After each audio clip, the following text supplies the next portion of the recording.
Sahabat yang dikasihi oleh Tuhan Yesus Kristus, mari kita berdoa. Kami mempersiapkan diri untuk mendengar kebenaran firman-Mu, nyatakanlah kebenaran sabda-Mu kepada kami. Kami mau serahkan ini semua dalam nama Bapa, Putra, dan Roh Kudus. Amin.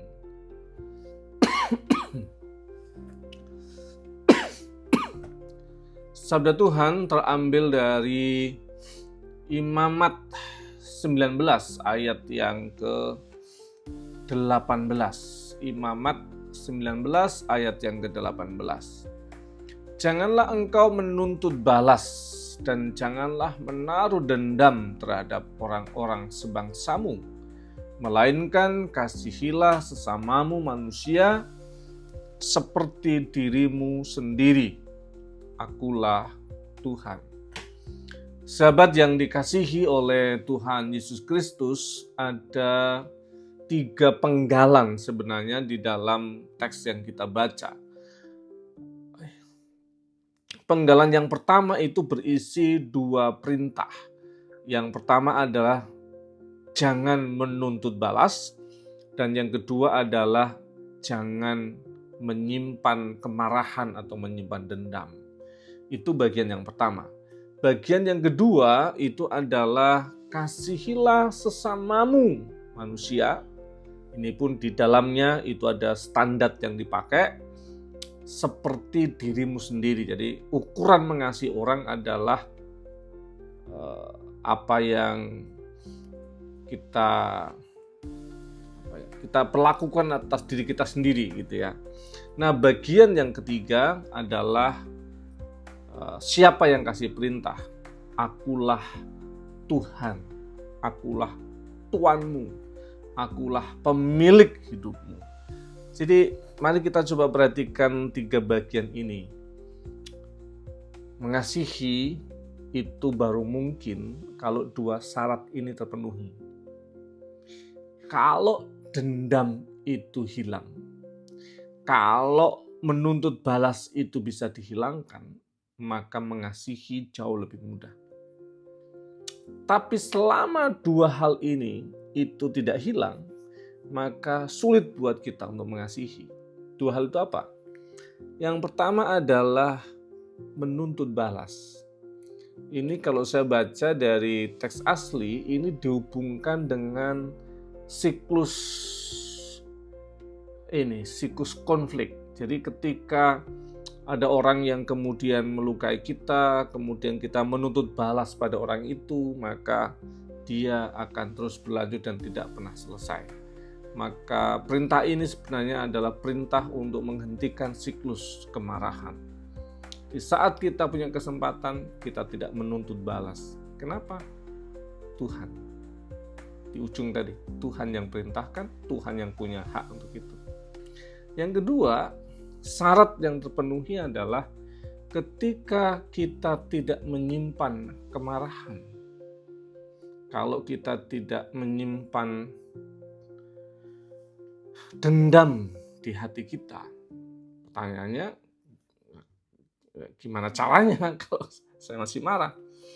Kemudian kenapa saya tidak boleh menyimpan kemarahan dan dendam pada orang lain? Karena Tuhan. Kalau Tuhan kasih perintah, maka sebenarnya itu yang terbaik buat kita. Pilihannya kan menyimpan dendam atau melepaskan pengampunan. Mau dicoba? Mau dijalani? Silahkan. Kita akan menemukan melepaskan pengampunan, melepaskan dendam, membebaskan diri kita sebebas-bebasnya, menjalani hidup seringan-ringannya, karena kita menjadi semakin fokus atas apa yang bisa kita kendalikan, semakin fokus atas kehidupan kita, dan hal-hal itu tidak mengganggu kita. Itu ringannya luar biasa, dan Tuhan tahu persis. Itu yang kita butuhkan. Menjadi pribadi yang merdeka, tidak dijajah oleh kemarahan kita, tidak dijajah oleh dendam kita.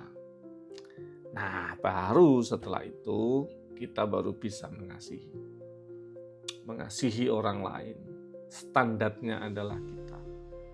Kalau kita senang diperlakukan, dihormati, maka kita perlakukan orang siapapun dengan cara yang hormat. Kalau kemudian kita berbuat salah dan kita senang jika kita diberi kesempatan untuk memperbaiki, maka itu pula yang kita perlakukan kepada orang. Supaya setiap orang yang mungkin berbuat salah, dia punya kesempatan untuk memperbaiki dirinya dan punya harapan atas masa depan. Jika kita merasa bahagia di saat orang memperlakukan kita dengan hormat, respect, maka sikap hati kita dan perilaku kita juga berbuat demikian untuk siapapun. Apapun yang kita mau orang lain berbuat sama kita, lakukan lebih dulu. Ukurannya kita, gak usah ukuran yang lain. Dan penutupnya, kuncinya itu adalah akulah Tuhan. Mau ngomong apa coba? Mau ngeyel apa? Yang perintah Tuhan. Ini yang perintah itu komandan besar. Yang perintah ini panglima besarnya. Kita cuma prajuritnya siap jalankan tugas, gitu kan. Mau ngeyel apa? Dari sisi relasi saja jelas. Dia Tuhan dan kita hamba. Dari sisi apa? Baik dan gak baik, mana yang lebih tahu?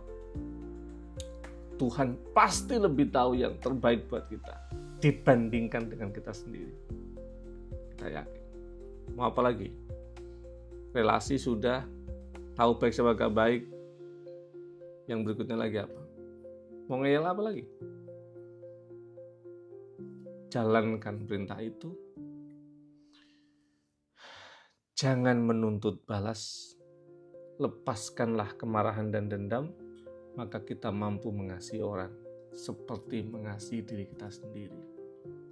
Dan Tuhan yang perintahkan itu, kita taat sama bos. Siap bos, aku siap menjalankan hidup karena itu yang terbaik, itu yang meringankan, dan itu yang paling baik buat aku. Aku mau jalankan itu. Selamat menjalankan perintah Tuhan ini. Amin. Mari kita berdoa. Kami bersyukur kepadamu Tuhan untuk apa yang boleh kami hayati akan firman-Mu. Tuhan yang menolong dan memberkati kami. Kami serahkan ini semua dalam penyertaan kasih-Mu untuk sahabat yang mengupayakan diri menjalankan perintah-Mu. Karena kami tahu inilah yang terbaik, inilah jalan hidup yang paling membahagiakan untuk kami. Mampukan kami mengerjakannya. Terima kasih Tuhan Yesus. Amin. Kasih, karunia, dan damai sejahtera dari Allah Bapa kita dan dari Tuhan Yesus Kristus, penyertaan dan pertolongan Roh Kudus menyertai-Mu. Dalam nama Bapa, Putra, dan Roh Kudus. Amin.